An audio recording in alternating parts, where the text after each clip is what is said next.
J'attends que les gens se branchent pour ce palpitant voyage à travers les pages des Sept Écritures pour vraiment explorer une partie jusque-là très peu explorée dans la parole de l'Éternel, pourtant extrêmement importante, que sont les fêtes de l'Éternel. Donc branchez-vous, il est 20h, 1 minute, heure de l'Est. Donc, pour ce voyage, combien j'ai hâte vraiment de partager avec vous ce que j'ai de profond, vraiment ce que j'ai de choses extrêmement importantes, de choses que le Saint-Esprit m'a ouvert les yeux dessus et m'a révélé pour le plus grand bénéfice des saints, des gens qui sont à la recherche de la vérité, et non des gens qui sont à la recherche des fables, les gens qui sont à la recherche des docteurs à leur image pour les cajoler, mais des gens qui cherchent la vérité parce qu'ils veulent passer l'éternité bienheureuse avec leur Créateur, avec leur Maître, avec le Tout-Puissant, avec l'Éternel des armées, avec son Fils Yeshua et avec le Saint-Esprit. Donc, c'est vraiment quelque chose de magnifique. Branchez-vous. Je vous donne quelques petites minutes encore pour que vous vous branchiez avant de commencer vraiment ce périple dans la parole de Jéhovah. Vraiment, ce soir, ça va être extrêmement bon. Et avec sous l'égide du Saint-Esprit, bien sûr. Moi, je me présente toujours comme un éternel apprenti de la parole de l'Éternel, car personne ne peut prétendre connaître tout, et peu importe le quotient intellectuel de cette personne, il y a toujours un domaine ou un autre dans lequel la personne est ignorante. Donc, l'homme reste, comme a dit quelqu'un, et demeure un éternel apprenti, parce que ce qu'il sait est une goutte d'eau et ce qu'il ignore est un océan. Donc, je ne veux pas non plus devenir un ignorant qui ignore son ignorance. Et quelqu'un a dit, ça c'est le pire des ignorants. C'est l'ignorant qui ignore son ignorance, puisqu'il ajoute à son ignorance une illusion volontaire. Donc, branchez-vous pour ce périple. Je vous donne encore quelques minutes, et juste 20h03. Ce soir, j'ai beaucoup de choses. J'aurais aimé commencer vraiment très tôt. J'ai beaucoup de choses à partager avec vous. Beaucoup d'informations, de formations, de vérités, et avec les Écritures à la main, et aussi l'histoire, parce que souvent, l'histoire confirme les faits bibliques. L'histoire confirme les prophéties bibliques. Donc, l'histoire ne peut être contre la parole, ni la science d'ailleurs. Aucune science, si elle est vraie, ne peut contredire la parole de l'Éternel, parce qu'il n'y a pas aucun livre plus scientifique que la Bible, bien que la Bible n'est pas un livre scientifique, mais il y a beaucoup de sciences dans la Bible, la biologie, la zoologie, et toutes ces sciences-là se trouvent, la sociologie, la psychologie, et vous les retrouverez, ces sciences-là, dans la parole de l'Éternel. Donc, c'est un livre extraordinaire. C'est une vraie bibliothèque. Et c'est un livre qui a battu tous les records du monde.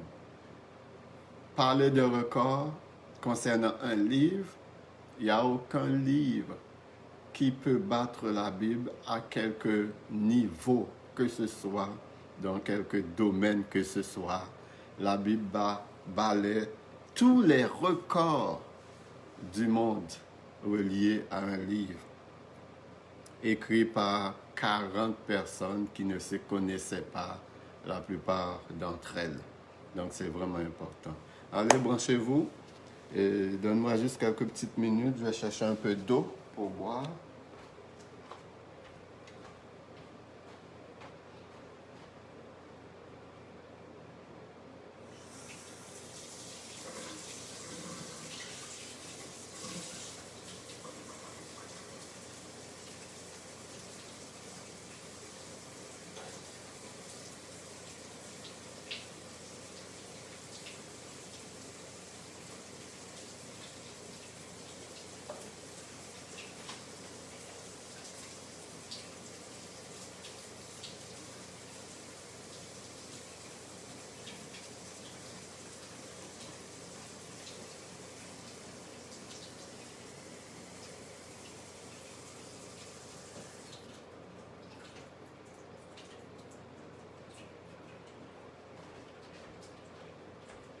Miséricorde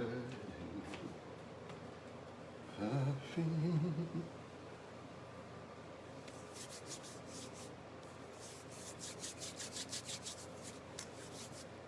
J'ai l'impression cette année, et pour les gens qui vivent au nord, plus au nord de la Terre, les gens qui vivent aux États-Unis, au Canada, les pays un peu nordiques, j'ai l'impression que l'hiver cette année a peur du coronavirus parce que il peine à s'installer. On a connu un 12 degrés dernièrement et en plein hiver. Donc, c'est du jamais vu, vraiment. Et il fait doux sur plusieurs jours. On n'a pas encore connu de vague de froid. Je ne sais pas qu'est-ce que janvier, le premier mois de l'année du calendrier grégorien ou julien, va nous réserver.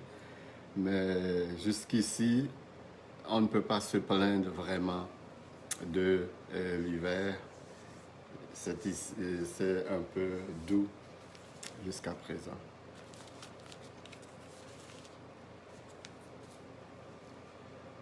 Euh,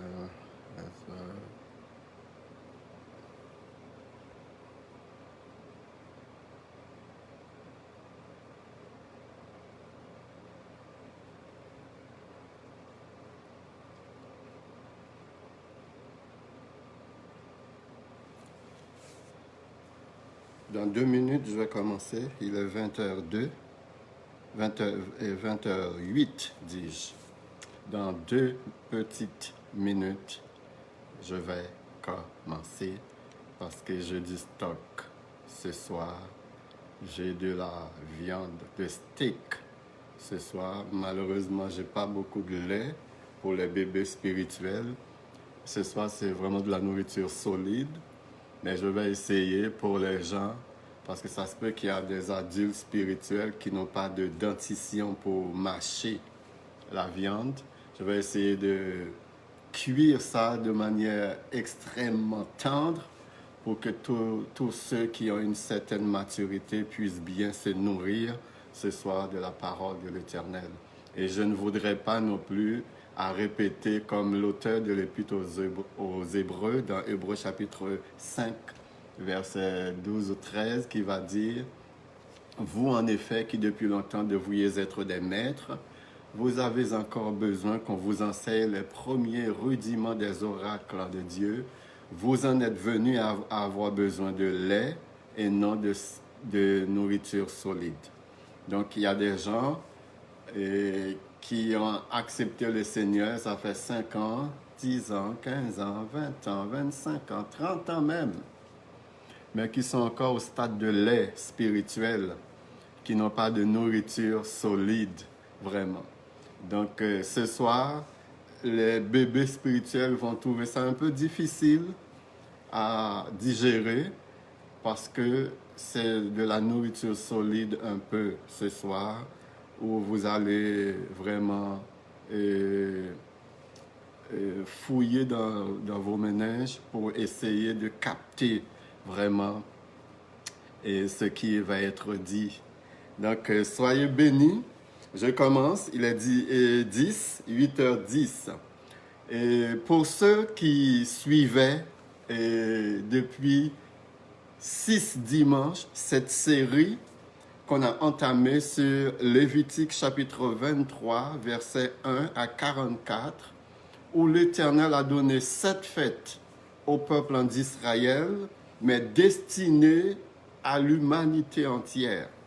Le peuple d'Israël, vous disais-je, était choisi pour vraiment être un peuple missionnaire, pour porter le nom de l'Éternel à toutes les nations.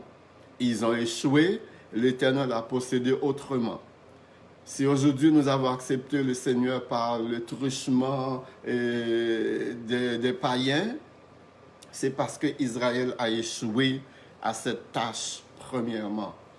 Et quand on dit païen, il y a beaucoup de gens qui disent moi, je n'ai jamais été païen, je suis né dans une famille chrétienne, mon père est chrétien, ma mère est chrétienne. Eh bien, je vais vous désillusionner ce soir. Les païens sont ceux qui ne sont pas des juifs. Même si vous êtes chrétien, si vous n'êtes pas juif, vous êtes un païen. Et le mot hébreu, c'est goyim. Donc, dans l'Ancien Testament, il y avait les nations, les goyim, les païens et Israël. Donc, tous ceux qui n'étaient pas israélites étaient des païens.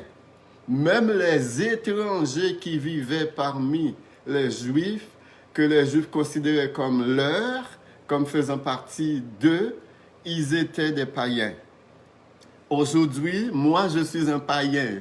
Je ne me considère pas juif. Et vous, même si vous êtes croyant, vous êtes un païen. Avec le temps, le mot païen a pris d'autres connotations. Mais païen, c'est les nations, excepté les juifs. Donc, c'est très important de comprendre cela. Et salut Maggie, salut Jennifer. Et wow, je suis content de voir aussi ma soeur Cécile. Je sais que présentement il est très tard chez elle en Afrique. Elle a fait le sacrifice d'être là ce soir. C'est à applaudir vraiment. Parce qu'il y a un décalage horaire entre là où elle est et ici au Canada.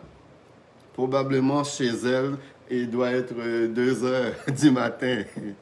Donc c'est un gros sacrifice qu'elle a fait et j'espère et je souhaite que le Seigneur te récompense pour cela, car le Tout-Puissant n'est le débiteur de personne. Donc soyez bénis, ma sœur Cécile d'Afrique. Ce soir, on va parler de la dernière fête. Peut-être vous allez entendre ceux qui suivent pour la première fois vont être surpris. Peut-être vous allez dire, fête de l'Éternel, qu'est-ce que ça peut bien vouloir me dire? Et qu'est-ce que ça a à voir avec ma vie chrétienne aujourd'hui? Eh bien, si vous suivez cette émission ce soir jusqu'à la fin, vous allez comprendre que pour n'avoir pas été mis au courant des fêtes de l'Éternel, vous ratez beaucoup de choses concernant les prophéties futures et passées et bibliques. Donc, ce soir, on va parler de la fête de Tabernacle. Donc, il y a 7 fêtes que l'Éternel a données au peuple d'Israël. La fête de Pâques, la fête des pains sans levain, la fête des premiers fruits, la fête des Pentecôtes, la fête des trompettes, la fête d'expiation et la fête des tabernacles. Les Juifs ont ajouté une 8e fête, la fête de Hanouka, qui est originée à partir des révoltes de Maccabée avec le roi Antiochus Épiphane qui avait envahi Jérusalem et qui s'est installé dans le temple en offrant en sacrifice dans le temple un cochon pour révolter le peuple qui a vraiment souillé le temple de l'Éternel. Et les 7 fils de Maccabée se sont joints ensemble pour fomenter une révolte contre ce roi impudent. Et la Bible et l'histoire nous rapportent que dans ce temps-là, vous allez trouver cette histoire-là dans un livre qui n'a pas été retenu dans le canon biblique, le livre des Maccabées, Maccabée 1, Maccabée 2. Et l'histoire rapporte que le sang des Juifs coula à flot à Jérusalem à ce moment-là. Même si l'histoire des Maccabées n'ont pas été canonisée dans le canon biblique, mais on sait que, historiquement parlant, le roi Antiochus Épiphane avait envahi Jérusalem. Ce roi grec avait envahi Jérusalem et semé la terreur parmi le peuple d'Israël. Donc, en se révoltant, ils ont renversé le roi Antiochus Épiphane et pour vraiment célébrer cela, ils ont créé cette fête qu'on appelle Hanouka. La fête de Hanouka ou la fête des Lumières, parce que les ténèbres ont été chassées de la terre d'Israël. Donc, je ne sais pas si je vais parler de la fête de Hanouka, je n'ai pas beaucoup d'informations là-dessus. On dirait même que même Yeshua avait célébré cette fête, je ne sais pas. Je n'ai pas fouillé là-dessus non plus, parce que le sujet n'a pas attiré vraiment mon attention.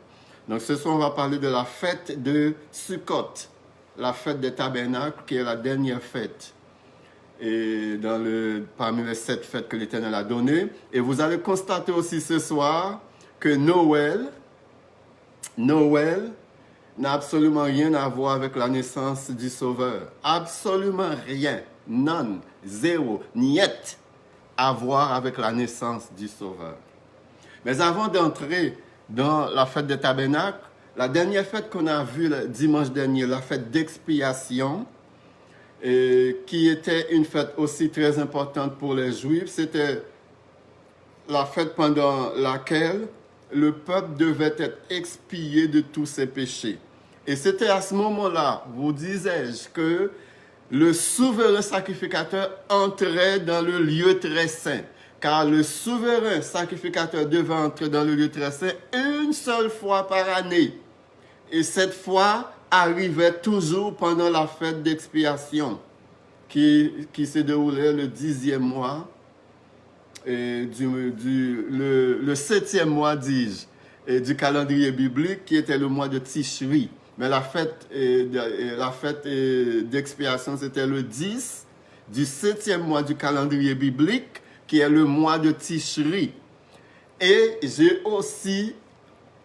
vous ai aussi dit que toutes les prophéties bibliques se déroulent selon le calendrier biblique.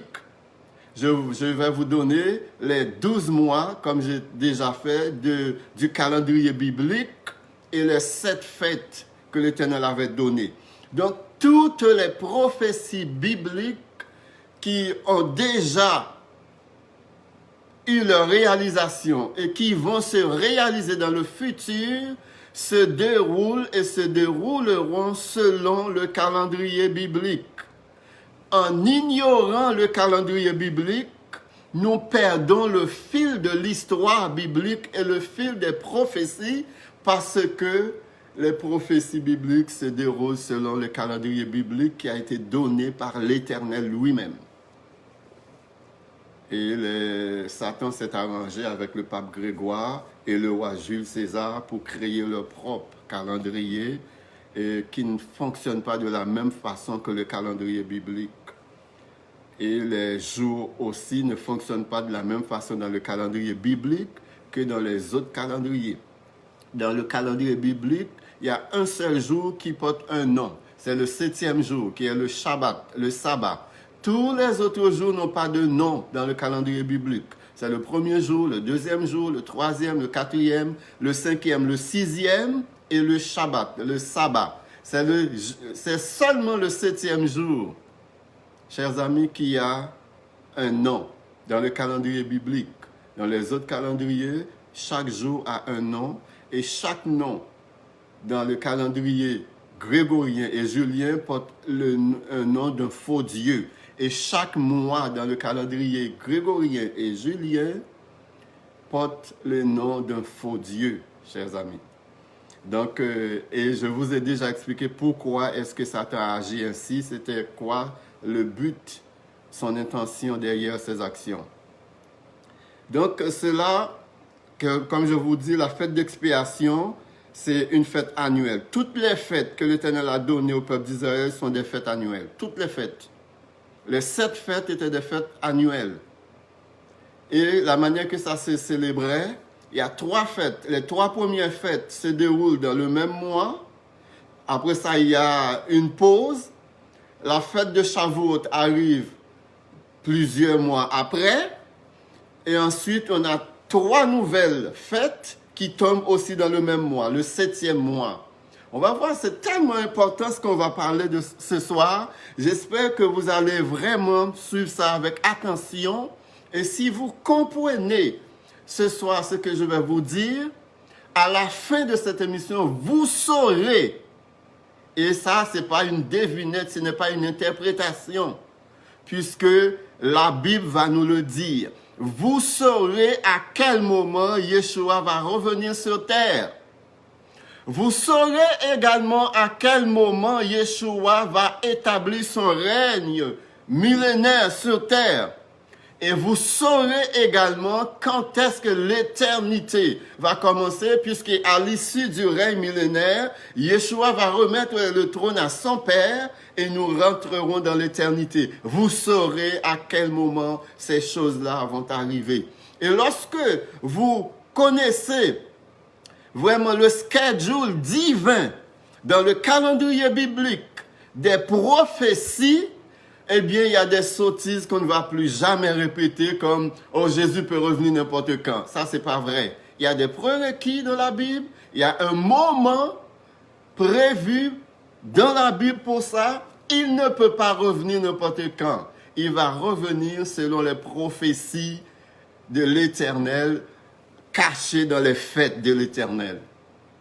Il y a des gens qui peuvent dire, ah ben, il faut se préparer comme croyants pour le retour comme des vierges qui ont de l'huile dans leur lampe, pour le retour de leur époux, pour le retour de l'époux. L'épouse doit être prête. Mais de là à dire que Yeshua peut revenir demain, il peut revenir la semaine prochaine, c'est pas vrai parce qu'il y a beaucoup d'événements qui doivent arriver avant que Yeshua ne revienne. Donc, arrêtez de répéter que Jésus peut revenir n'importe quand. C'est pas vrai. C'est vraiment de l'hérésie. S'il y a des prédicateurs, des pasteurs, des enseignants bibliques, des docteurs en théologie, des écrivains bibliques qui vous répètent cela, eh bien, prenez la parole, allez dans 1 Thessaloniciens, montrez-leur que Paul a dit aux chrétiens de Thessalonique, qui étaient des chrétiens païens, soit dit en passant, ce n'étaient pas des juifs. Il leur a dit, en ce qui concerne le moment du retour de Yeshua, vous n'avez pas besoin qu'on vous en écrive là-dessus. Vous savez vous-même à quel moment Yeshua viendra.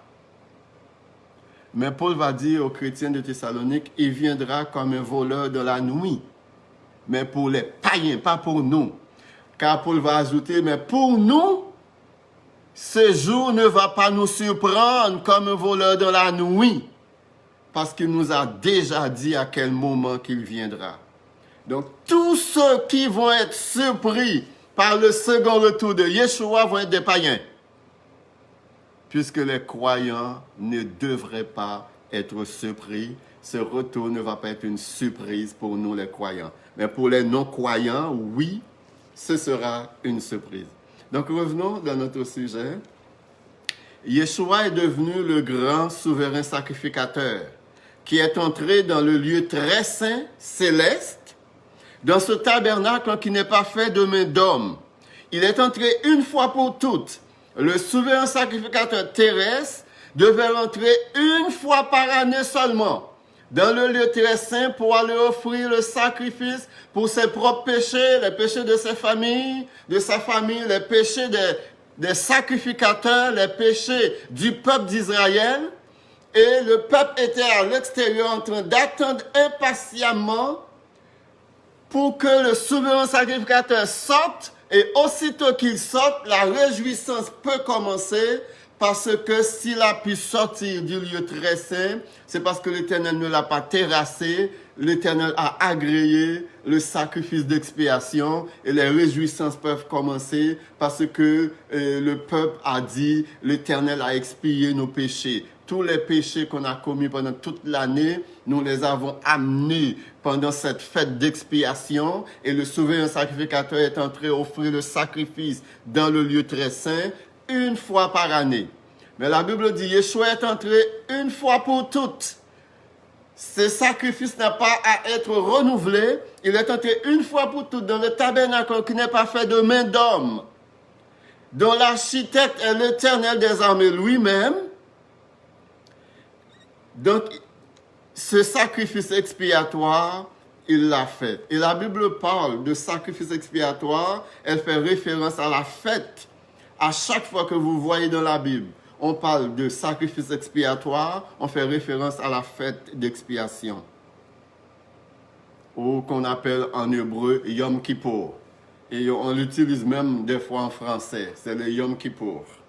Et une autre chose que je vais vous spécifier, vous comme croyants, n'acceptez jamais quelqu'un vous dise que le 1er juillet c'est un holiday. Je sais que les Anglais vont dire c'est un holiday. Non, ce n'est pas un holiday le 1er juillet. Le 24 juin, ce n'est pas un holiday. C'est un jour off. C'est un congé. Il n'y a que l'Éternel des armées qui a le droit de désigner un jour saint. Seulement lui. Et il a désigné quels jours qui sont saints. Et en dehors de ces jours, il n'y a aucun autre jour. Même si quelqu'un dit, oui, mais le pape est le représentant de Dieu sur terre, Dieu lui a donné un certain pouvoir. Je ne sais pas dans quel livre où Dieu lui a donné ce pouvoir. Dieu lui a donné un certain pouvoir pour désigner des choses, pour nommer des choses, pour faire des déclarations. Si le pape a déclaré tel jour, c'est un jour saint, le vendredi saint, ces conneries-là, et puis tout le monde rentre là-dedans.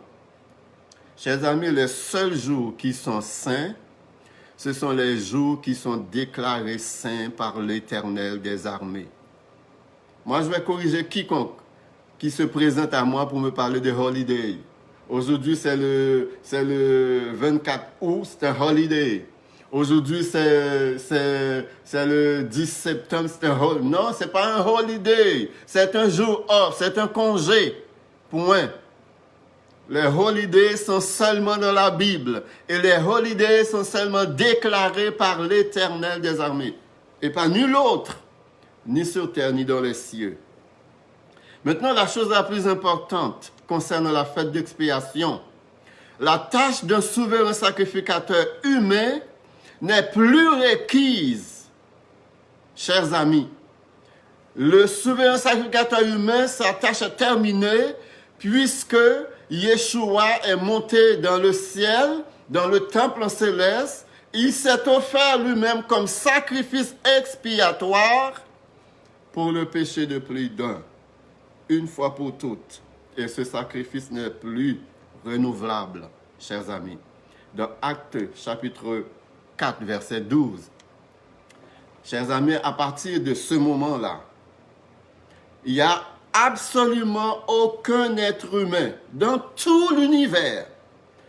Les êtres qui sont sous la terre, dans les eaux, parce que dans les eaux, il y a des êtres. Démoniaques, certainement, mais il y a des êtres.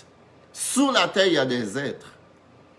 Les êtres qui sont sur la terre, les êtres qui sont dans les cieux, chers amis, il n'y a aucun être dans tout l'univers qui peut expier le péché que Yeshua lui-même. Jean, dans son livre, Yochanan, dans son livre Apocalypse, il a vu qu'il y avait un livre dans la main droite de celui qui était assis sur le trône, le grand je suis, l'ancien des jours, l'Éternel des armées. Et la Bible dit, Jean s'est mis à pleurer, de ce que personne, ni dans les cieux, ni sur la terre, ne fut digne d'ouvrir le livre et de rompre les sceaux. Pourtant, dans le ciel, il y a le Père. Dans le ciel, il y a le Saint-Esprit. Il y a l'archange Michael. Il y a Gabriel. Il y a les séraphins, les chérubins. Il y a les archanges. Il y a les anges. Il y a d'autres êtres spirituels. Il y a les 4 vieillards. Les 24 vieillards. Il y a les 4 êtres vivants. qui sont tous des êtres parfaits. Et l'Éternel lui-même est celui qui a créé les êtres parfaits. Mais Jean dit, personne ne fut trouvé digne de prendre le livre de la main droite de celui qui est assis sur le trône et de rompre les sceaux. Comment est-ce possible, dans un endroit où se trouve l'Éternel des armées, dans un endroit où se trouve cette cohorte d'anges, d'archanges, super puissants et parfaits, mais personne ne fut trouvé digne de prendre le livre de la main du grand je suis. Eh bien, Jean dit, voici celui qui a été immolé. J'ai vu un agneau, quelqu'un semblable à un agneau. Il s'est avancé et il a pris le livre de la main droite de celui qui est assis sur le trône. Yeshua, chers amis, dans le ciel, était le seul digne de prendre le livre et d'en rompre les sceaux parce qu'il était le seul qui a fait l'expiation de nos péchés.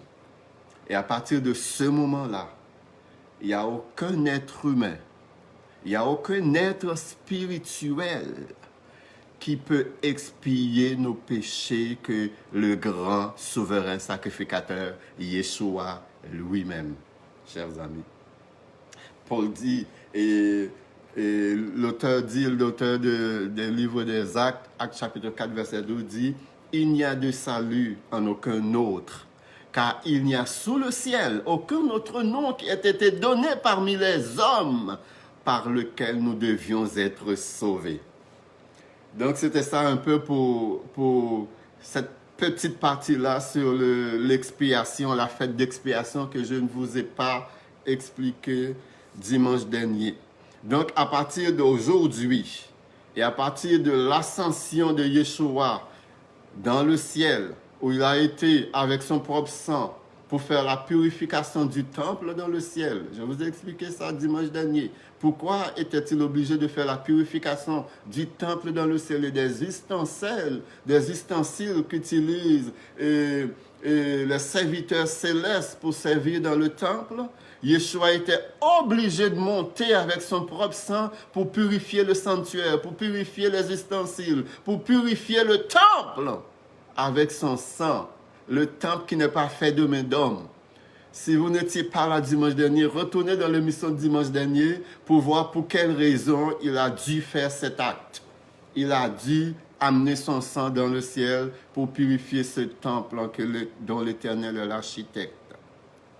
Dans Lévitique chapitre 23, versets 34 à 44, c'est là que nous trouvons la dernière fête, la fête des tabernacles. Je ne vais pas lire tout le passage, mais le verset 39 à 40, il dit le 15e jour du 7e mois, le 15 du mois de Tishri, qui est le 7e mois, quand vous récolterez les produits du pays, vous célébrerez donc une fête à l'honneur de l'Éternel. Pendant 7 jours, car c'est une fête qui durait 7 jours.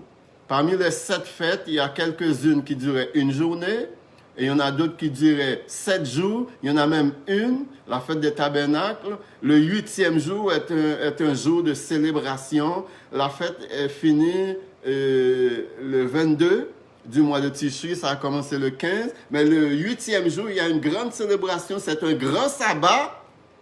Donc, il y a une grande célébration pour clôturer cette fête. Et il y a un rituel qui est exécuté. Et vous allez voir, Yeshua va intervenir.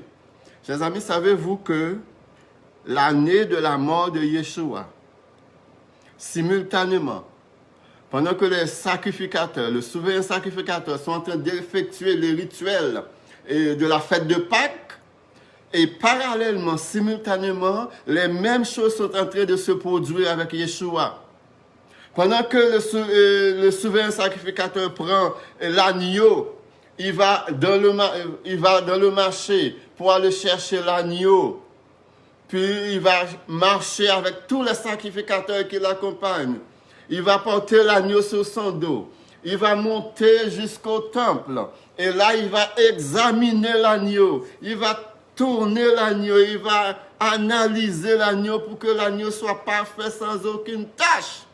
pendant qu'il est en train d'examiner, de juger, de peser, sous-peser l'agneau, Yeshua était en même temps devant Pilate qui était en train de l'examiner également, puisqu'il est l'agneau de Dieu qui va ôter le péché du monde.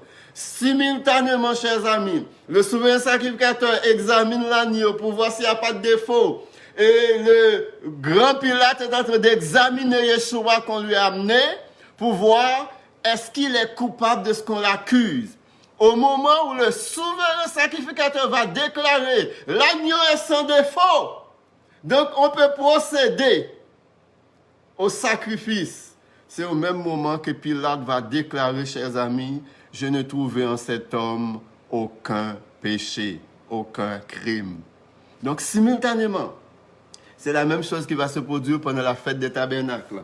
Pendant que le souverain sacrificateur exécutait ses rituels, Yeshua va entrer dans le temple. Vous allez le voir, ça va être merveilleux, magnifique. Je suis ébahi devant la puissance de la parole, devant la beauté de la parole, devant la synchronisation de la parole, devant l'exactitude de la parole, chers amis. Verset 40, Lévitique 23. Vous prendrez le premier jour du fruit des beaux arbres, des branches de palmier, des rameaux, d'arbres touffus et des saules de rivière, et vous vous réjouirez devant l'Éternel, votre Dieu, pendant 7 jours. Vous célébrerez chaque année cette fête à l'Éternel pendant 7 jours. Et écoutez bien cela, verset 41. Ça, c'est très, très, très important, cette petite partie du verset 41. La dernière partie. C'est une loi perpétuelle pour vos descendants. Vous la célébrerez le 7e mois. Et le mot perpétuel ici est très important. Et le mot descendant également. Quand il parle de descendant, il ne parle pas seulement des Juifs. Il parle aussi de tous ceux qui vont être dans la lignée d'Abraham par la foi. Car l'Éternel avait dit à Abraham, toutes les nations de la terre seront bénies en ta postérité. Voici les noms des fêtes, chers amis. Les 7 fêtes que l'Éternel a données dans Lévitique 23, versets 1 à 41. Il y avait Pacha, c'est le mot hébreu pour Pâques. Cette fête se célébrait le 14 du mois de Nissan. Il y avait Matzah pour pain sans levain. C'est du 15 au 22 du mois de Nissan, ou Aviv. Cette fête durait 7 jours. La fête de Pâques était une fête d'une journée. C'est pour cette raison que je comprends très mal que les gens disent « Oh ben, Jésus est mort vendredi, il est ressuscité dimanche, puis ils appellent dimanche de Pâques. » Si dimanche c'est la résurrection, ça ne devrait pas être de dimanche de Pâques, ça devrait être de dimanche des premiers fruits, parce que les premiers fruits symbolisent la résurrection de Yeshua. Et s'il est mort vendredi, même si c'est faux, il n'est pas mort vendredi, s'il est mort vendredi, vendredi devait être vendredi de Pâques, parce que la Pâques, c'est la mort de Yeshua. Et c'était une fête d'une journée. Donc, je ne comprends pas pourquoi la fête de Pâques pour les chrétiens durait quasiment 3 jours, vendredi, samedi. Mais il y en a même qui vont la faire durer 7 jours, cette fête de Pâques. Ils vont appeler ça la semaine sainte. Oh boy. La Bible dit, la fête de Pâques, c'est le 14 du mois de Nissan toutes les années. Les chrétiens disent, l'Église dit, les prédicateurs disent, les dirigeants disent, les faiseurs de doctrine disent, ben c'est une semaine sainte. Et dans la semaine sainte, il y a samedi de bénite, il y a vendredi saint, puis il y a dimanche de Pâques. N'importe quoi, qui n'a absolument rien de biblique. Tout ça, rien de biblique. La fête de Pâques, c'était une fête d'une journée.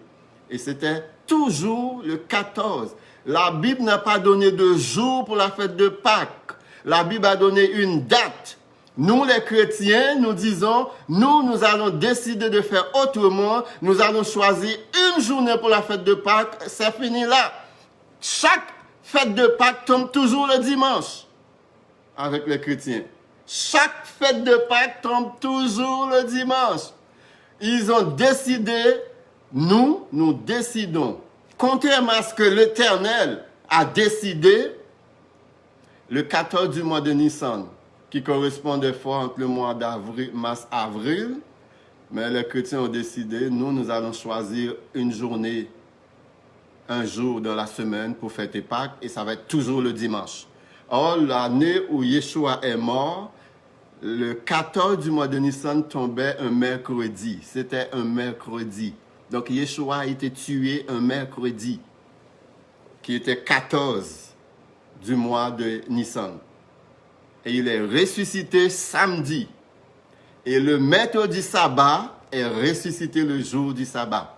Il y a des gens qui vont dire, oui, mais il est ressuscité le premier jour. La Bible le dit. Non, il n'y a nulle part dans la Bible, vous allez trouver que la Bible dit, Yeshua est ressuscité le premier jour de la semaine. Tout ce que la Bible dit, les femmes, parce qu'elles voulaient respecter le sabbat, ils étaient au repos. Tout le monde était au repos, les hommes, les femmes, ils étaient tous au repos pour respecter le sabbat le lendemain du sabbat. La Bible dit le premier jour de la semaine, ils sont allés dans le tombeau, ils l'ont trouvé vide, elles l'ont trouvé vide. Vous ne pouvez pas me dire, il est ressuscité le premier jour, puisque à l'aube du matin, lorsque les femmes sont allées, elles ont trouvé le tombeau vide. Et ils se sont basés sur ça pour dire que Yeshua est ressuscité dimanche. Et j'ai déjà fait le calcul avec vous. S'il est mort vendredi, et si la Bible dit, Yeshua lui-même lui dit, il va passer 3 jours, 3 nuits dans le sein de la terre, eh bien, s'il est mort vendredi, il ne peut pas ressusciter dimanche. Ça ne fait pas 3 jours. Et si vous vous mettez même dans le calendrier biblique, les jours ne commençaient pas de la même façon que dans le calendrier grégorien.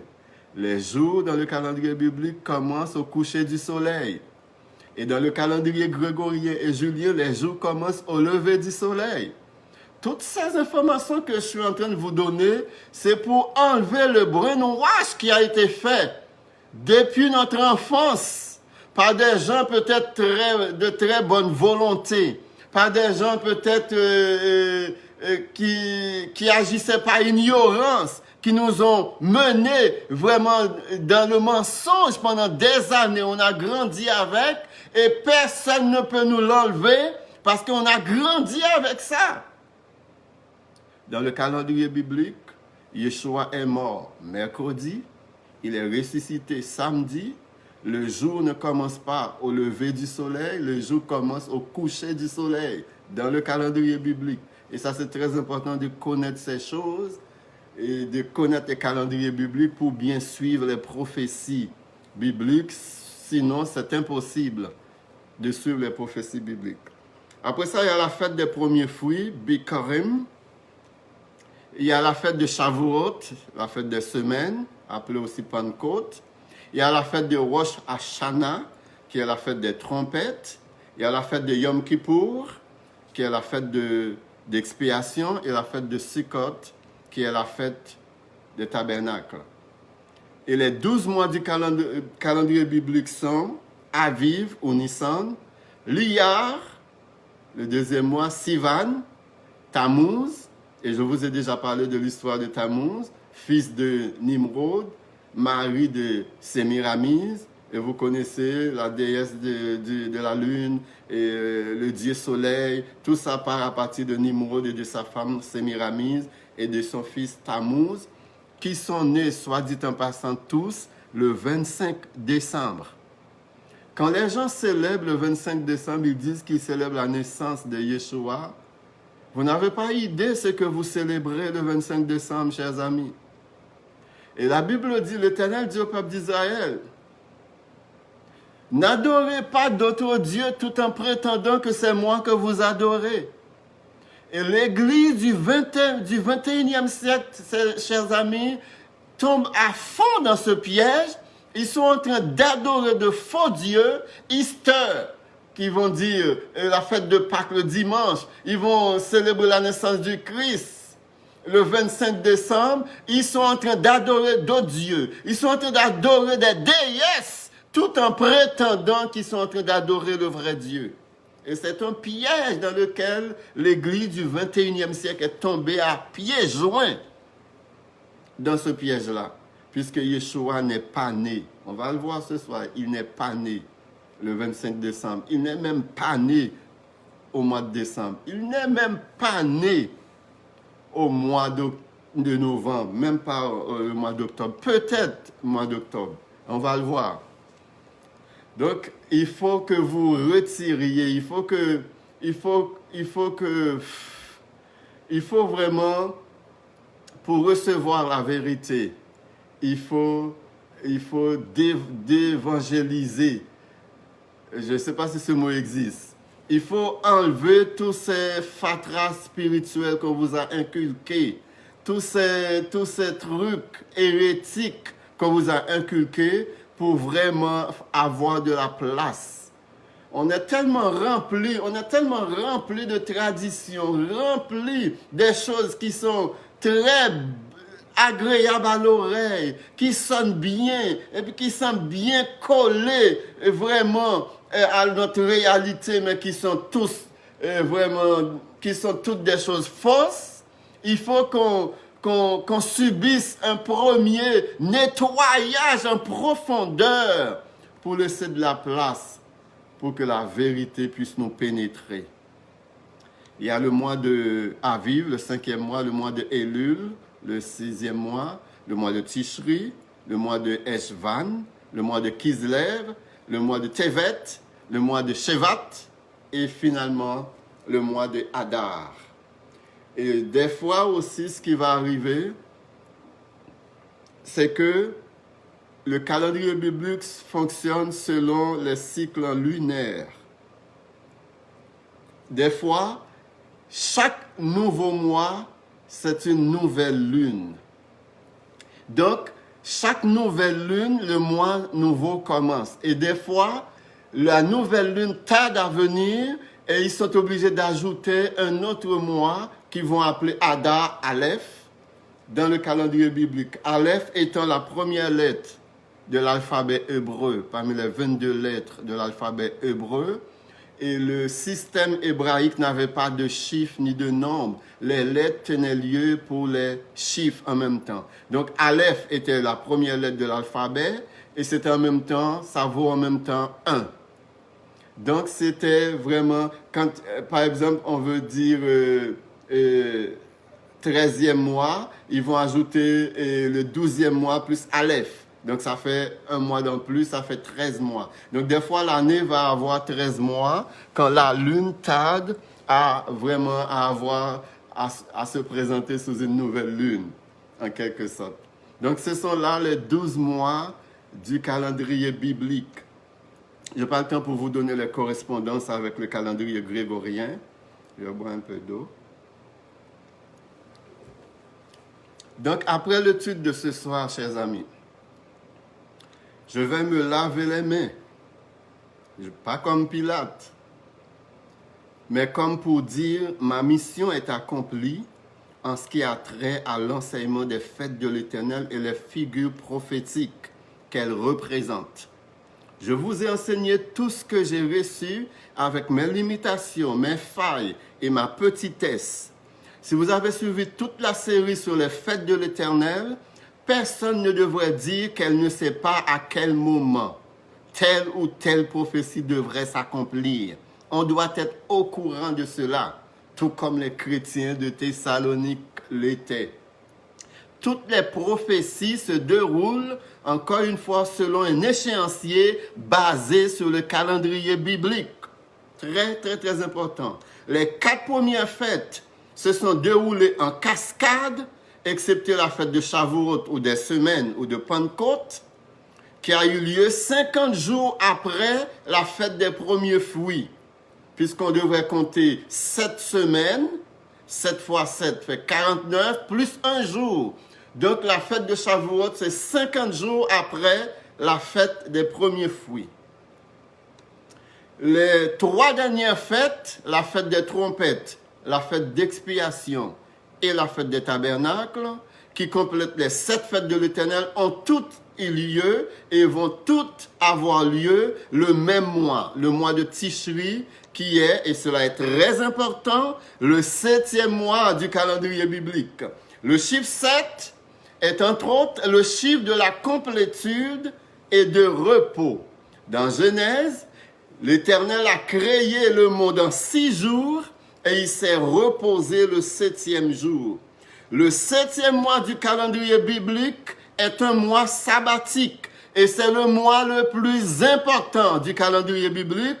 Et aussi, c'est dans ce mois-là que les fêtes les plus importantes, les 3 dernières fêtes les plus importantes vont avoir lieu, la fête d'expiation, la fête des trompettes et la fête des tabernacles. Donc le chiffre 7 revient très souvent et ce n'est pas pour rien, chers amis. La fête des tabernacles est la dernière fête de cette série de 7. Yeshua reviendra, écoutez bien cela, Yeshua reviendra établir son règne millénaire pendant la fête des tabernacles.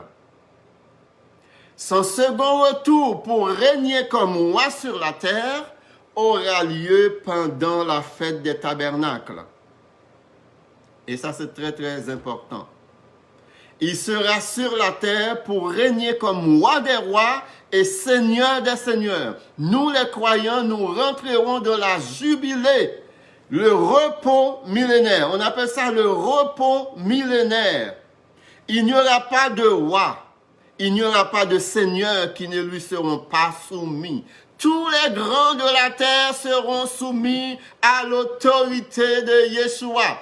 Et c'est le seul moment dans toute l'histoire de l'humanité, depuis après la chute, qu'il y aura sur la terre un règne de paix, un règne de justice, un règne d'équité.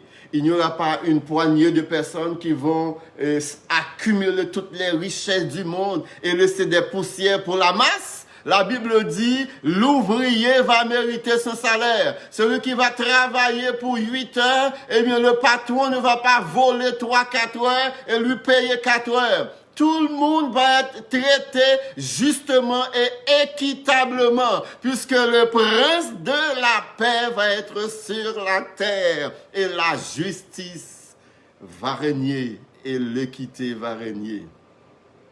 Je ne comprends pas comment est-ce que quelqu'un peut être croyant et ne pas avoir hâte à ce jour-là. Je ne comprends pas.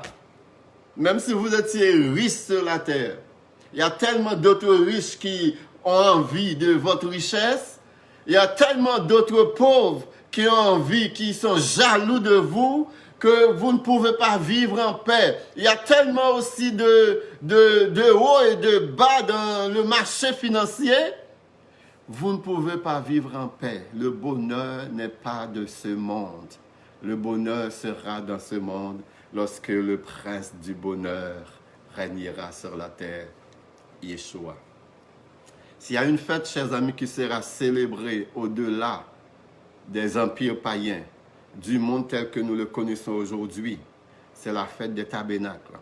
On va célébrer la fête des tabernacles pendant le règne millénaire.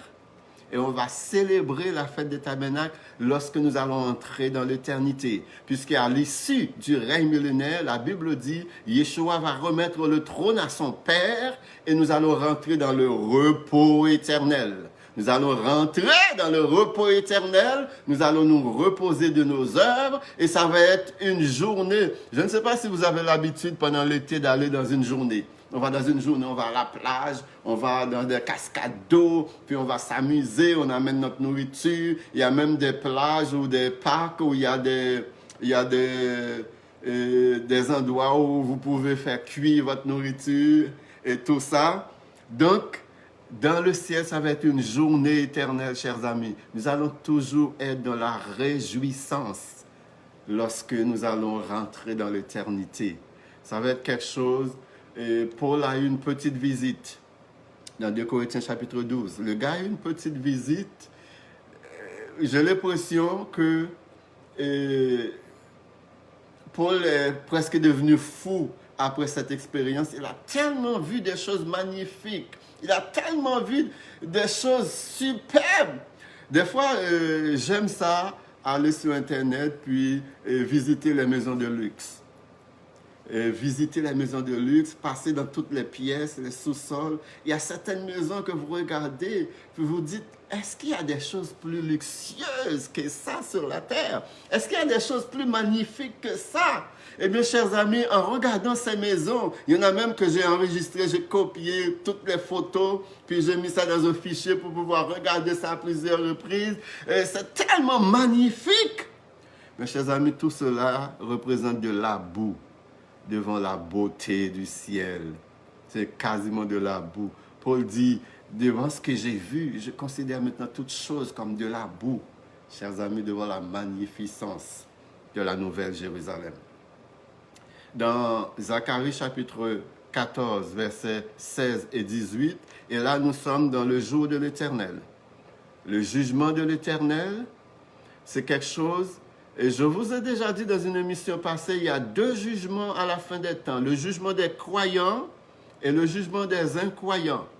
Le jugement des croyants aura lieu 1000 ans avant celui des incroyants. Puisque lors de la résurrection des morts, il n'y a que les croyants qui vont être ressuscités premièrement. Les non-croyants vont ressusciter, mais 1000 ans après. Et pendant ces deux jugements, l'issue de ces deux jugements vont être diamétralement opposées. Dans le jugement des croyants, il n'y aura aucun condamné. Dans le jugement des non-croyants, il n'y aura aucun not guilty. C'est-à-dire, il n'y aura aucun disculpé dans le jugement des non-croyants. Dans le jugement des croyants, c'est pour déterminer quelle récompense que le croyant va avoir dans le ciel. La Bible dit, il y a des gens qui vont être sauvés comme au travers du feu. Ces gens-là n'auront aucune récompense, mais ils ne seront pas condamnés. Car la Bible dit, Romains chapitre 8, verset 1er, il y a maintenant aucune. Il parle dans le passé, dans le présent et dans le futur. Il n'y a aucune condamnation pour ceux qui sont en Jésus-Christ. Et pour le jugement des non-croyants, il n'y aura personne qui sera disculpé. C'est pour déterminer quel degré de sentence donner aux non-croyants.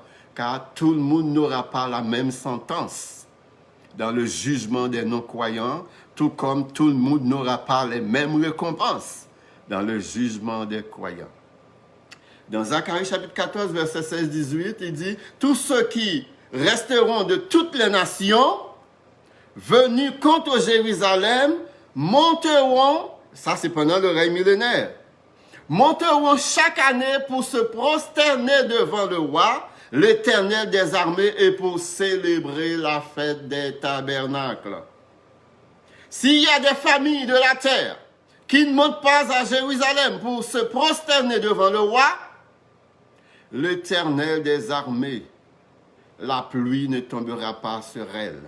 Si la famille d'Égypte ne monte pas, si elle ne vient pas, la pluie ne tombera pas sur elle. Elle sera frappée de la plaie dont l'Éternel frappera les nations qui ne monteront pas pour célébrer la fête des tabernacles. Il va arriver un moment dans l'histoire, chers amis, tout comme aujourd'hui, vous voyez les musulmans un peu partout dans le monde. Un musulman va vous dire, s'il n'a pas été une fois à la Mecque, dans cette grande messe de millions de personnes, eh bien, il n'est pas encore musulman. Eh bien, dans ce temps-là, lorsque le règne messianique va être établi, tous ceux qui ne vont pas monter à Jérusalem vont être maudits par l'Éternel des armées lui-même. Il n'y aura pas beaucoup d'opposition ou pas d'opposition du tout à son règne millénaire. Il y aura peu ou pas de récalcitrants, de révoltés, de milices, d'hommes de guerre, de terrorisme, de la mafia, des criminels, des corrompus, des corrupteurs, des pécheurs invétérés, etc. Car le puissant chef qui alimentait, provoquait, planifiait tout cela, c'est-à-dire le diable, va être enchaîné dans le fin fond de l'abîme et va être sa destination temporaire pendant 1000 ans. Et les feux de l'enfer, de la géhenne, vont être sa destination finale. Et après 1000 ans, la Bible dit, Satan va être relâché pour peu de temps. Je ne sais pas comment il va faire cet être-là. La Bible dit, il va réussir à rassembler une armée. C'est-à-dire, 1000 ans d'emprisonnement n'a pas suffi pour changer Satan. Aussitôt libéré, il reprend son ancienne arme, partir à la guerre contre l'Éternel des armées. Mais la Bible dit, Yeshua va l'écraser et va ordonner à son ange de l'enchaîner pour le temps et pour l'éternité. Et nous rentrerons dans le repos éternel où il va être impossible de pécher. Il va être impossible de faillir puisque nous allons recevoir notre corps glorieux, chers amis. Je vous demanderai d'être un peu patient avec moi parce que je veux clôturer la fête des tabernacles ce soir. Donc, il y a beaucoup d'informations et j'aimerais aussi, je voudrais que vous compreniez très bien la prophétie de la fête des tabernacles, chers amis. C'est extrêmement important que vous le compreniez. Si vous comprenez cela, vous allez savoir à quel moment Yeshua va établir son règne millénaire. Vous saurez à quel moment nous allons entrer dans l'éternité. Je vais ouvrir juste une petite parenthèse pour dire que tous les sabbats que le peuple devrait respecter, parce que souvent on pense que le sabbat c'est juste le samedi. Non, il y avait plusieurs sabbats dans la Bible. Et tous ces sabbats-là devaient être respectés par le peuple d'Israël et aussi par l'humanité, parce que le peuple d'Israël était juste un peuple choisi pour être un porte-parole pour l'Éternel à travers les nations. Donc il y avait le sabbat hebdomadaire qui était le 7e jour et qui est un jour très spécial aux yeux du Créateur, pour lequel il a proclamé la permanence, non seulement pour tous les Juifs, mais pour tous les étrangers, tous les païens vivant parmi les Juifs. Bref, pour toutes les nations. Ce sabbat est invariablement toujours le 7e jour de la semaine. Toujours le 7e jour de la semaine. Et les sabbats. La Bible parle du sabbat et les sabbats. Les sabbats, ce sont les grands sabbats. C'est-à-dire, presque toutes les fêtes de l'Éternel commencent par un grand sabbat. Et la majorité d'entre elles se terminent également par un grand sabbat. Donc, ces sabbats-là étaient moins importants que le sabbat hebdomadaire, mais c'était quand même très important, ces sabbats-là, parce que le peuple devait se mettre à l'écart de toute tâche séculière pour se consacrer à la préparation des fêtes de l'Éternel. C'était le seul travail qui était permis pendant les fêtes. Donc les grands sabbats. Ça inaugure les fêtes et clôture les fêtes.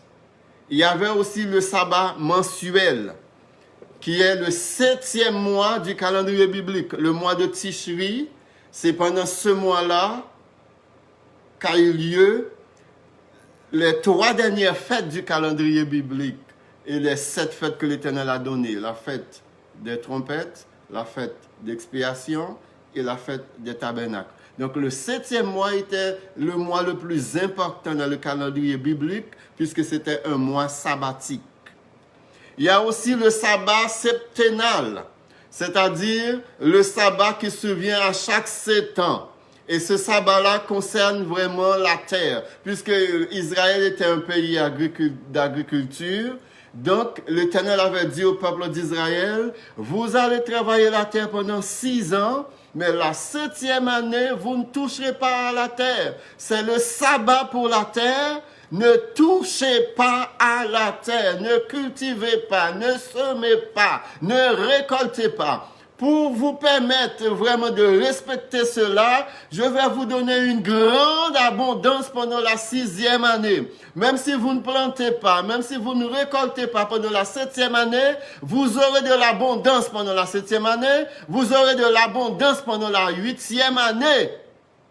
Parce que si vous ne travaillez pas pendant la 7e année, c'est sûr, pendant la 8e année, il n'y aura pas de récolte, puisque la terre se repose. Donc l'Éternel a fait en sorte que pendant la 6e année, il donne une grande abondance au peuple d'Israël, pour qu'ils puissent respecter la 7e année. Mais devine quoi? Ils ne l'ont jamais respecté ou très peu. Puis à la jubilée ou le sabbat millénaire, c'est le repos millénaire, chers amis, lorsque Yeshua va établir son trône et son règne sur la terre pendant 1000 ans. Il régnera parmi les hommes et sur les hommes pendant cette courte période de 1000 ans. J'ai dit courte période parce que c'est vraiment un point, un petit point comparé à l'éternité. 1000 ans, c'est absolument rien. C'est un clin d'œil comparé à l'éternité. Il y a le repos éternel qui est vraiment lorsque nous allons rentrer après le règne de 1000 ans, après le repos de 1000 ans, nous allons rentrer dans l'éternité. Nous allons rentrer dans le repos éternel, chers amis. Beaucoup de gens se posent la question, est-ce que nous allons passer l'éternité sur terre ou au ciel? Il y a même certaines sectes, religions qui commencent à choisir leur maison dans certains coins où est-ce qu'ils vont habiter lorsque Yeshua va établir son règne. Parce que les autres, ils sont déterminés, ils ont déterminé que c'est sur la terre que Yeshua va établir son règne. Donc, les témoins de Jéhovah, pour ne pas les nommer, commencent à choisir leur maison. Ils se promènent dans les beaux quartiers, ils choisissent les maisons qu'ils vont habiter puisque tous les méchants vont mourir, vont disparaître et les autres, ils vont prendre possession de la terre. Donc, ils choisissent leur coin. Donc, vous aussi commencez à choisir afin que vous puissiez vraiment habiter dans de belles maisons, de beaux quartiers. Probablement, il y a des gens qui vont commencer à se promener autrement, qui vont commencer à se promener un peu dans le boulevard Gouin, dans ces environs-là, pour choisir leur maison qu'ils vont habiter lorsque Yeshua va revenir. De la bouillie pour les chats, je vous le dis d'avance. Ça n'a absolument rien à voir. C'est absolument inutile. J'appelle cela vraiment des discussions oisives, futiles, inutiles. L'important pour nous n'est pas de savoir où nous serons pour l'éternité. Mais l'important pour nous est de savoir est-ce que nous serons dans l'éternité avec l'Éternel. Car peu importe le lieu où Dieu est, c'est le bonheur parfait. Peu importe le lieu n'a absolument aucune importance. C'est la présence de l'Éternel qui est importante. Les 3 jeunes Hébreux, vous vous rappelez, ils avaient une bien meilleure condition dans le feu que les bourreaux qui ont été les jetés dans le feu. Les bourreaux sont tués par la chaleur du feu.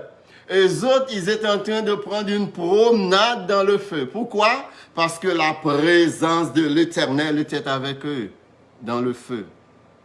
Vous vous rappelez de l'histoire de Daniel? Daniel avait été jeté de la fosse au lion.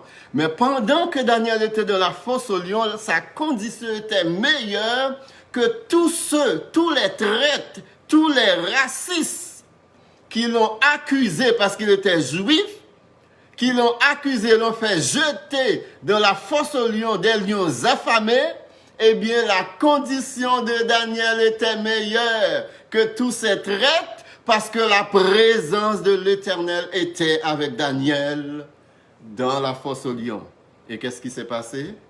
Eh bien, tous ceux qui avaient accusé Daniel ont été jetés dans la fosse aux lions. La Bible dit, avant même d'atteindre le fond de la fosse, les lions les avaient déchiquetés. Il ne restait que leurs vêtements.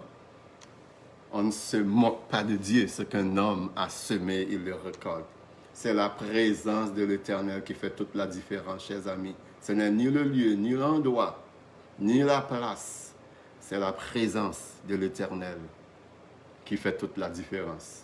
Quelqu'un qui veut discuter, est-ce que le ciel va être sur terre ou en haut? Et quelqu'un qui veut discuter, est-ce que le paradis c'est sur terre, sous terre, dans les cieux, l'éternité sur terre? Ça, c'est des choses, je ne vais même pas passer une seconde à discuter ça avec qui que ce soit. Parce que c'est absolument d'aucune importance à l'endroit. Je dois m'assurer seulement que la présence de l'Éternel est là. C'est ça l'importance. L'important, chers amis. tous les Juifs en Israël et ceux qui viennent de la diaspora doivent aussi demeurer sur ces tentes, sur des tentes pendant la fête de tabernacle. C'est une loi. Pendant la fête de tabernacle, chers amis, toute la diaspora juive du monde entier rentre à Jérusalem, tout comme tous les musulmans quasiment du monde entier rentrent en Arabie Saoudite à la Mecque pour leur grande fête. C'est la même chose pour la fête des tabernacles. La diaspora en entier se réunit sur le mont du Temple et tout le monde au complet est sous les tentes pour se rappeler qu'ils ont vécu après leur sortie d'Égypte sous des tentes dans le désert et pour se rappeler que la présence de l'Éternel était avec eux dans le désert.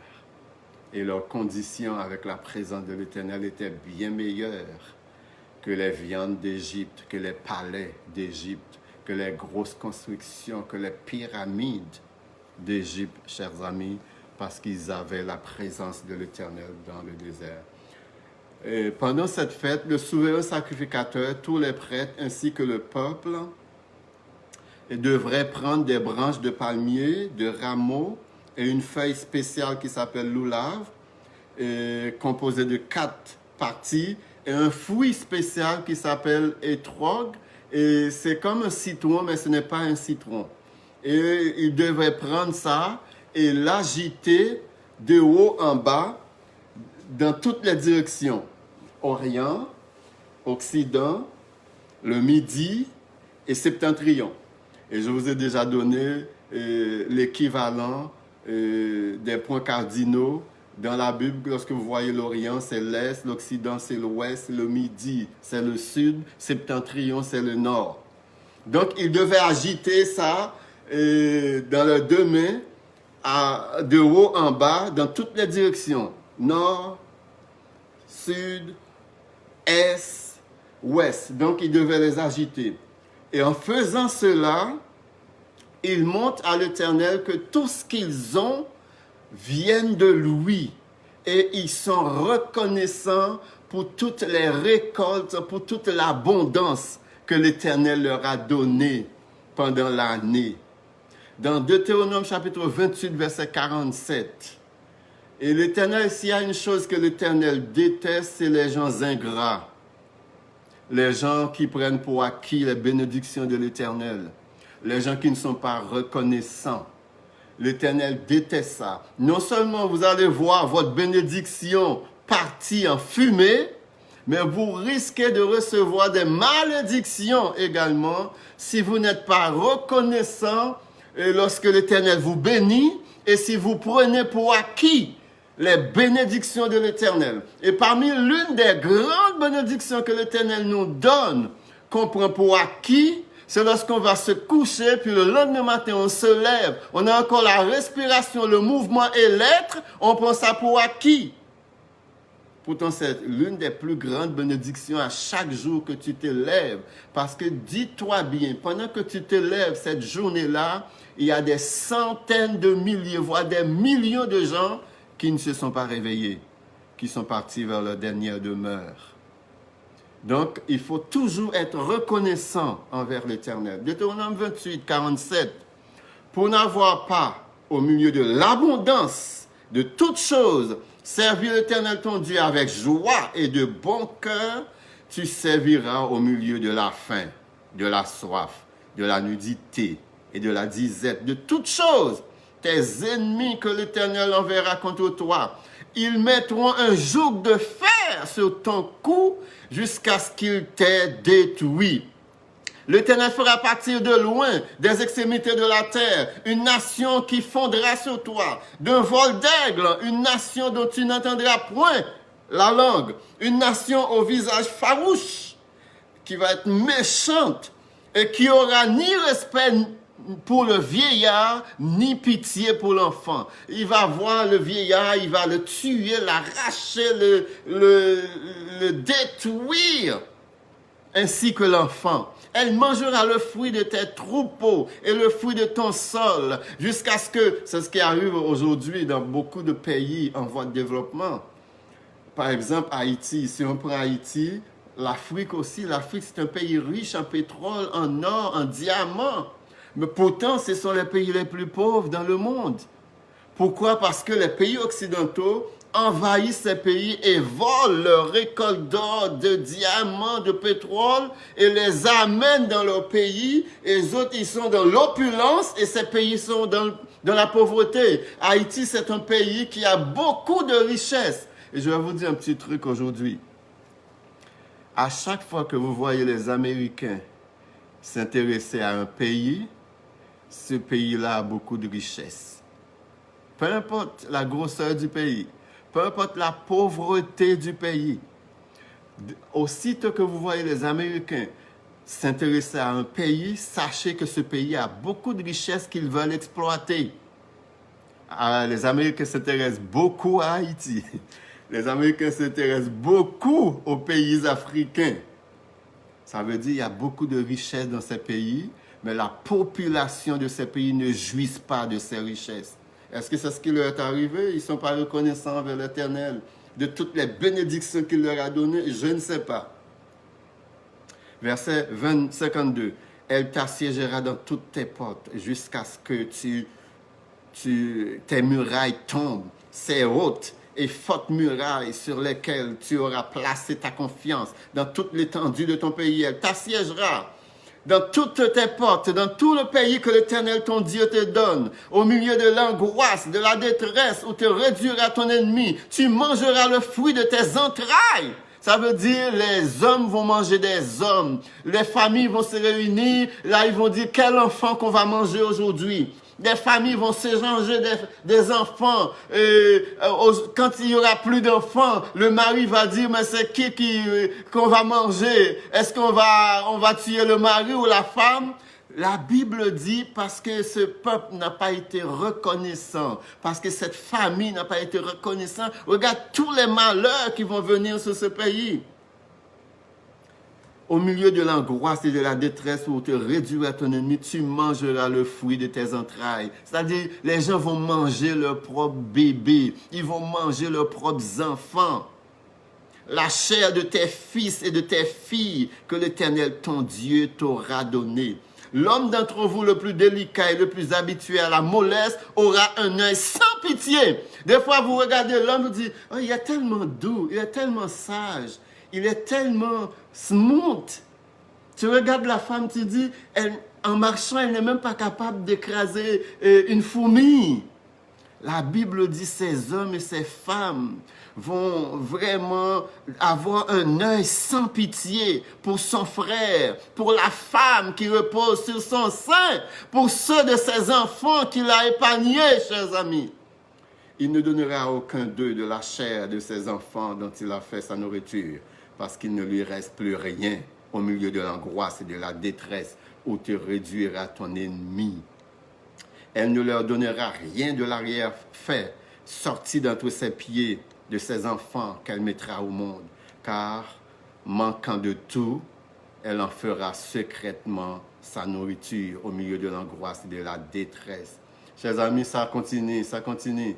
Lire Deutéronome 28 jusqu'au dernier verset, ça continue le malheur. Jusqu'au verset 68, l'Éternel ajoute, il en ajoute, il en ajoute. Chers amis, c'est une très très bonne chose d'être reconnaissant envers l'Éternel. Plus vous êtes reconnaissant, plus il multiplie ses bénédictions à votre égard. Et l'un des secrets pour recevoir encore plus de bénédictions de la part de l'Éternel, lorsque l'Éternel vous bénit, devenez vous-même une source de bénédiction pour les autres. Vous allez voir que votre source ne tarira jamais.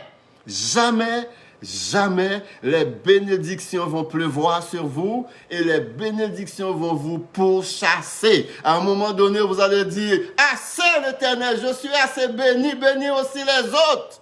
Comme avait crié ce pasteur qui a été extrêmement béni par l'Éternel, qui avait demandé à l'Éternel, tu m'as assez béni, bénis aussi les autres.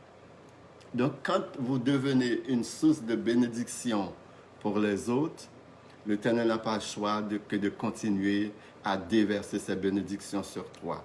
Soyons reconnaissants pour le moindre bienfait que l'Éternel nous a fait, nous a donné. Et non seulement ça, l'Éternel ne donne jamais de petites bénédictions à ses enfants. Jamais. Toutes les bénédictions que l'Éternel nous donne, la santé, et la respiration, le mouvement. Et des fois, on se regarde dans un travail, on dit, est-ce que c'est moi qui suis là? C'est moi qui suis assis dans ce bureau? C'est moi qui suis assis dans cette place? Il faut être reconnaissant envers l'Éternel, dire merci à l'Éternel pour ses bienfaits envers nous, les moindres bienfaits. La Bible, il y a une chanson qui dit « Quand le vol de la tempête vient assombrir ton ciel bleu, au lieu de baisser la tête, comptez les bienfaits de l'Éternel. » Les Juifs pensaient que Yeshua et l'Éternel leur devaient des bénédictions. L'Éternel leur devait. Je te dis, les Juifs étaient tellement arrogants à un moment donné. Yeshua va leur reprocher cela. Ils prennent la tradition et ils mettent la tradition au-dessus de la parole de l'Éternel. Parce qu'une fois, ils sont venus, les scribes, les pharisiens, les sacrificateurs, les Sanhédrins, ils sont venus devant Yeshua lui disant « Et tes disciples sont en train de violer la tradition des pères, des anciens. Ils ne se lavent pas les mains avant de manger. » Et Yeshua leur dit « Mais pourquoi vous violez la parole de l'Éternel au profit de votre tradition. » Ils mettaient la tradition au-dessus de la parole de l'Éternel.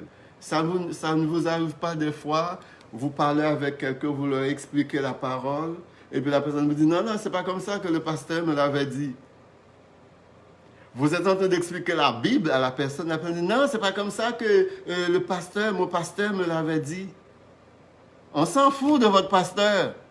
Je vous présente la parole. Je vous présente la parole. Il y a des gens qui sont tellement attachés à leur tradition que la parole de Dieu est mise de côté et ils s'attachent à cette tradition à un point tel que la tradition devient plus importante que la parole de l'Éternel. Une fois, j'étais dans une église, dans une adoration, et c'était en hiver. J'étais allé bien disposé pour adorer. Et puis là, je suis assis. Mais j'ai gardé mon manteau parce qu'après le service, il y a beaucoup de monde dans cette église. Et je voulais éviter le brouhaha. Fait qu'aussitôt le service terminé, je prendrai mon manteau, je pars. Puis il y a une placeur, je ne sais pas comment on dit ça, qui est venue me voir. Me dit, est-ce que vous pouvez enlever votre manteau puis aller le déposer en bas parce que ça paraît laid dans la caméra, puisque c'est un culte qui est diffusé en direct. Je te dis, j'ai failli sursauter sur elle parce que c'est pas normal d'essayer d'enlever ma disposition parce que mon manteau paraît, ça fait laid pour la caméra. Je suis venu adorer. Je vais vous dire une deuxième chose. J'ai pris la décision cette année. Je ne mettrai plus jamais les pieds dans une église où il y a une business. Je ne mettrai plus jamais les pieds dans une église où il y a une business. Je connais plusieurs églises qui ont les cultes en haut ou à côté, puis il y a d'autres business dans le même bâtiment. Le bâtiment appartient à l'église. Il y a un bar où les gens viennent pour boire de l'alcool, pour fumer, dans ce même bâtiment. Moi, je mettrais pied parce que j'ai peur que pendant que je suis en haut, à un moment donné, tout s'écroule. Parce qu'on niaise l'Éternel. On ne peut pas dire, j'ai acheté un bâtiment, je le consacre à l'Éternel, puis il y a des païens qui ont des business là-dedans, et puis des business vraiment, souvent, des affaires immorales qui se passent dans ces endroits-là. Puis moi, je vais adorer en haut, les gens boivent, des alcooliques en bas, puis j'adore en haut. Puis il y a même des églises qui achètent des gros bâtiments et il y a des activités païennes pendant la semaine qui se font dans ces bâtiments qu'on dit être dédiés à l'Éternel. On se moque de l'Éternel. On se moque royalement de l'Éternel. Et ce n'est pas étonnant de voir que dans ces églises-là, les gens rentrent païens, ils sortent païens, c'est-à-dire ils rentrent inconvertis, ils sortent inconvertis, parce que la présence de l'Éternel n'est pas là. La présence de l'Éternel n'est pas là, chers amis. Dans Jean 7, versets 2, 10, 14, 37 et 39, là on montre que Yeshua était allé à la fête. Et je dois vous dire ça, chers amis, pendant le 8e jour, à la fin de la fête, le souverain sacrificateur doit prendre un pot, puis il doit descendre dans le puits de Siloé et remplir le pot d'eau, comme un contenant comme ça, le remplir d'eau, puis remonter avec tous les sacrificateurs qui l'accompagnent, remonter dans le temple et verser cette eau pour symboliser que l'Éternel va donner de la pluie de l'arrière-saison pour avoir une récolte abondante. Et cette eau symbolise aussi la venue du Saint-Esprit, puisque l'eau symbolise le Saint-Esprit des fois dans la parole. Et c'est pendant que le souverain sacrificateur, le 8e jour de la fête des tabernacles, est avec son contenant, en train de verser de l'eau. Chers amis, c'est à ce moment-là que Yeshua rentre dans le temple. Lui, il aime gâter les affaires. Il aime gâter le pardi. Il arrive et puis il se met à crier, « Si quelqu'un a soif, qu'il vienne, et je lui donnerai de l'eau. L'eau que je lui donnerai ne coulera dans ses seins jusqu'à de la vie éternelle. » Il criait ces choses parce qu'il était, Yeshua, la réalisation même de cette prophétie, chers amis. Puisqu'il savait que lorsqu'il devait partir pour le ciel, le Saint-Esprit allait venir. Il allait faire pleuvoir le Saint-Esprit sur les apôtres et sur les disciples réunis dans la chambre haute. Chers amis, Yeshua, vraiment, toutes les 7 fêtes, chers amis, sont concentrées autour de Yeshua, de sa première venue et sa seconde venue. Et Jean va dire dans Jean chapitre 1er, verset 14, Yeshua est né. Il y a des gens qui disent, personne ne sait quand est-ce que Yeshua est né. Moi, des fois, ça me fait triste d'entendre ces sottises-là. Les gens sont capables de dater des événements qui ont eu lieu il y a des millions d'années, des milliards d'années. Ils vont croire que c'est vrai. Mais ils ne sont pas capables de dater un événement qui a eu lieu il y a 2000 ans. 2000 ans par rapport à des millions, des milliards d'années, c'est une poussière, chers amis.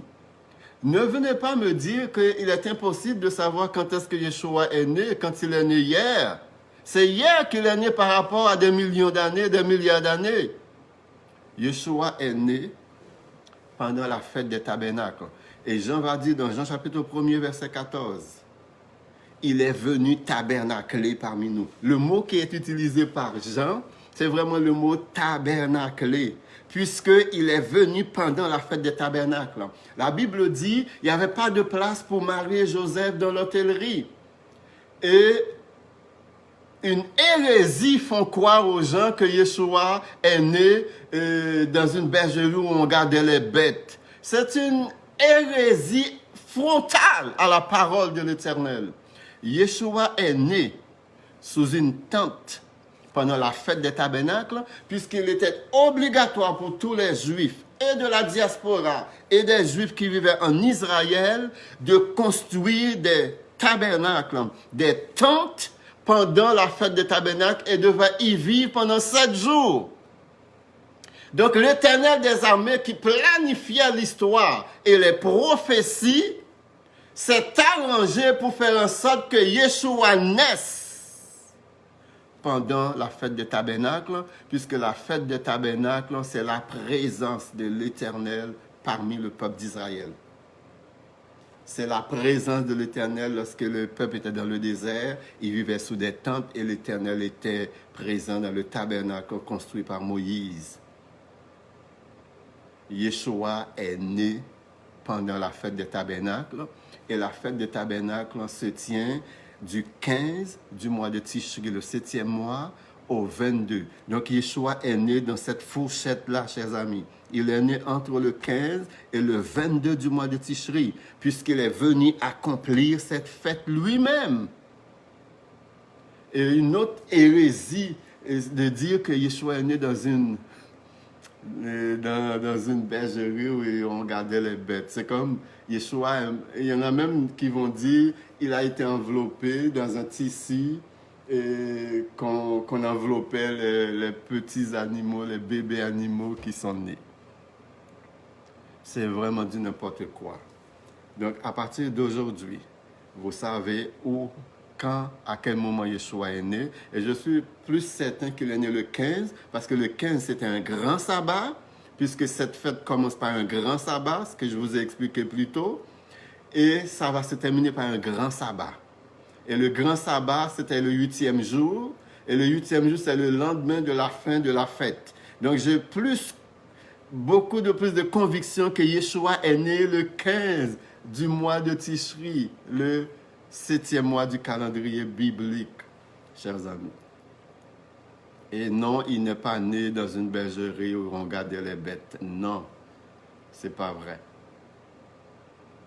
Joseph probablement a dû construire une tente, puisque c'était obligatoire pendant la fête des tabernacles, et ils ont mis au monde Yeshua sous une tente pendant la fête des tabernacles.